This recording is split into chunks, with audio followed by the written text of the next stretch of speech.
हर हर महादेव। दोस्तों, आज हम आपको बताएंगे कि भीष्म पिता के अनुसार कैसे अकाल मृत्यु नहीं होती या हमें किस प्रकार का भोजन करना चाहिए जिससे अकाल मृत्यु नहीं होती। उन्होंने अर्जुन को ये बातें बताई। अर्जुन को 5 प्रकार के भोजन ना करने की सलाह दी थी।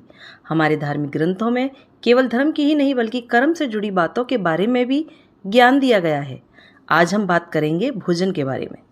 सांसारिक और व्यवहारिक ज्ञान का परम भंडार माने जाने वाली गीता में इस बात का वर्णन मिलता है कि भीष्म पितामह ने अर्जुन को 5 प्रकार के भोजन ना करने की सलाह दी थी। इन 5 प्रकार के भोजन को यदि मनुष्य कर ले तो उसके घर में दरिद्रता आ जाती है।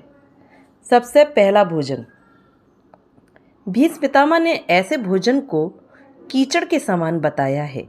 जिस भोजन की थाली को कोई लांग कर गया हो, यानी उस खाने को कोई लांग दे तो वह भोजन कीचड़ के समान होता है। गीता के अनुसार ऐसा भोजन नाले में पड़ी कीचड़ के समान होता है। इसे ग्रहण नहीं करना चाहिए।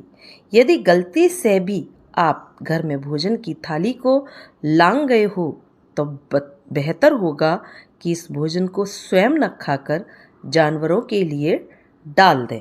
उसे नहीं खाएं, जानवरों को दे दें।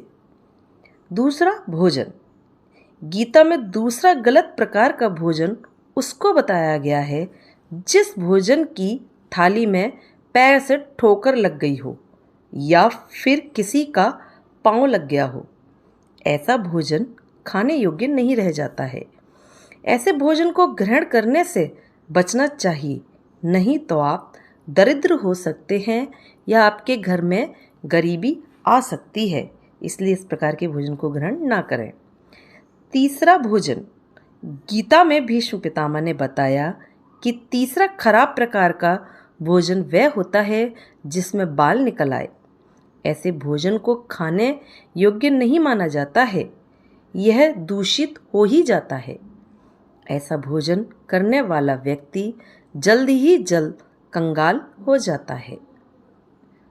अब है चौथा भोजन।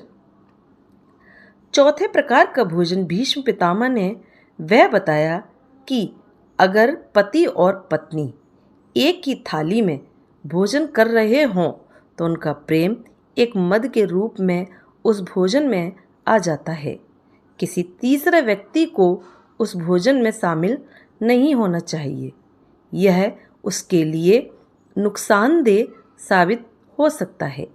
हालांकि पति और पत्नी के लिए एक ही थाली में भोजन करने से प्यार तो बढ़ता ही है और दोनों के लिए यह भोजन चारों धाम का पूर्ण फल प्राप्त करने के समान होता है।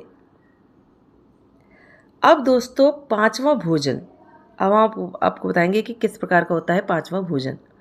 बेटी अगर कुंवारी हो और अपने पिता के साथ एक ही थाली में भोजन करती है तो उस पिता की कभी अकाल मृत्यु नहीं होती, क्योंकि बेटी पिता की अकाल मृत्यु को हर लेती है।